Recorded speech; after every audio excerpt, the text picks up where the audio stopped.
మహానంది కూడా super hit, బ్రహ్మాండం. అసలు ఆ కాంబినేషన్ ఎవరు ఎక్స్పెక్ట్ చేయని కాంబినేషన్. చేయరు. అది యాక్చువల్ గా ఆ సబ్జెక్ట్ జూనియర్ ఎన్టీఆర్ అనుకుంది.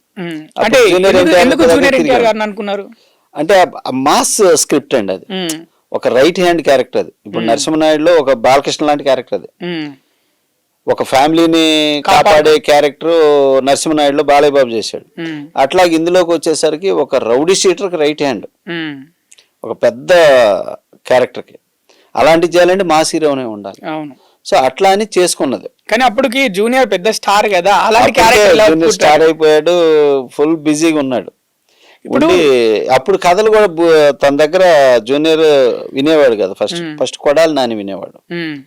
కొడాలి నాని ఒక 10 సినిమాల వరకు తనే ఉన్నాడు ఆ టైంలో. ఇక వాళ్ళు కుదరక అటు ఇటు కుదరక వినడం లేటే, సరే వీళ్ళు ఎప్పుడు వింటారో మనకెందుకు, మన రూట్లో మనం వెళ్ళిపోదని అప్పుడు నేను సుమంత్ బాబుతో వెళ్ళిపోయా ఆ స్క్రిప్ట్. సార్ ఎన్టీఆర్ చేయాల్సిన మూవీ అని మీరు అంటున్నారు, ఇది మహానందిలో సుమంత్ క్యారెక్టర్. రామారావు గారి మనవడితో తీయలేకపోయినా నాగేశ్వరరావు గారి మనవడితో అయితే తీసేశారు. అవును అవును. హరికృష్ణ గారితో 2 మూవీస్ తీశారు. శివరామరాజులో important character, Tiger Harishchandra Prasad హీరోగా. అవునండి. ఎప్పుడన్నా జూనియర్ ఎన్టీఆర్ హరికృష్ణ గారి మూవీస్ దగ్గరికి సెట్స్ లోకి వచ్చేవారా? ఆ 2 సినిమాల టైంలో అసలు రాలేదు.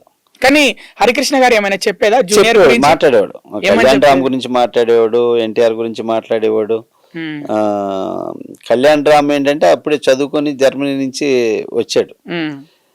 కళ్యాణ్ అందరితో కలవడు సముద్ర, కొంచెం సిగ్గు ఎక్కువ, బిడియం ఎక్కువ అంటుండేవాడు. అట్లా అప్పుడప్పుడు మాట్లాడుతుండే కళ్యాణ్తో, చెప్తా ఉండు అది ఇది అని చెప్పేసి అంటుండేవాడు. ఎన్టీఆర్ గురించి ఆడిని అక్కడ ఇసిరేసినా కానీ లెగుస్తాడు ఎన్టీఆర్, ఆడు అందరితో కలిసిపోతాడు. ఎన్టీఆర్ స్టార్ అవుతాడమ్మా ముందే చెప్పేశారు అనేవాడు, చెప్పాడు. మా ఫంక్షన్ శివరామరాజు ఆడియో ఫంక్షన్కి వచ్చాడు ఎన్టీఆర్, వచ్చారు వాళ్ళిద్దరు అక్కడ కలిశారు, వచ్చారు. చీఫ్ గెస్ట్ గా ఎవరిని పిలుద్దాం సముద్ర అంటే, ఎవరెందుకు మన ఎన్టీఆర్నే పిలుద్దాం అన్నా.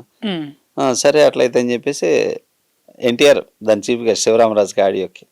బయట ఫ్యాన్స్ కి, ఇప్పటికీ నందమూరి ఫ్యాన్స్ కైనా బయట సినిమా ప్రేక్షకులకైనా జూనియర్ ఎన్టీఆర్ గురించి హరికృష్ణ ఏమనుకున్నాడు, ఏం ఆలోచించాడు ఆ టైంలో ఇప్పటికి కూడా చాలా మందికి తెలీదు. హరికృష్ణ గారు ఆ టైంలో ఏం ఫీల్ అయ్యారు అని. ఆది టైంలో, సింహాద్రి టైంలో.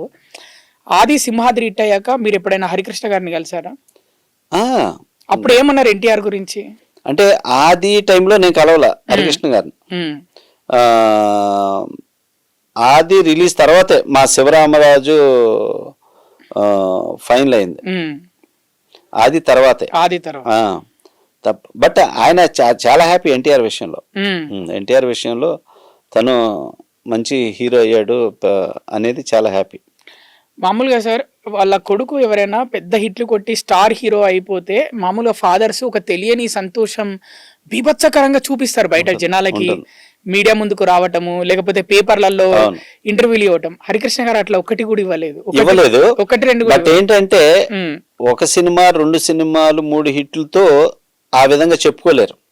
ఎందుకంటే ఆయన దృష్టిలో అప్పటికే 2 స్టార్ హీరోలు ఉన్నారు అతని మైండ్ లో, హరికృష్ణ గారి మైండ్ లో. ఎవరు? రామారావు గారు, వాళ్ళ నాన్నగారు రామారావు గారు, చరిత్రకారుడు. అవును, ఆయన చూసిన కళ్ళతో, ఆయన చూసిన దీంతో ఎన్టీఆర్ ని అనలేడు.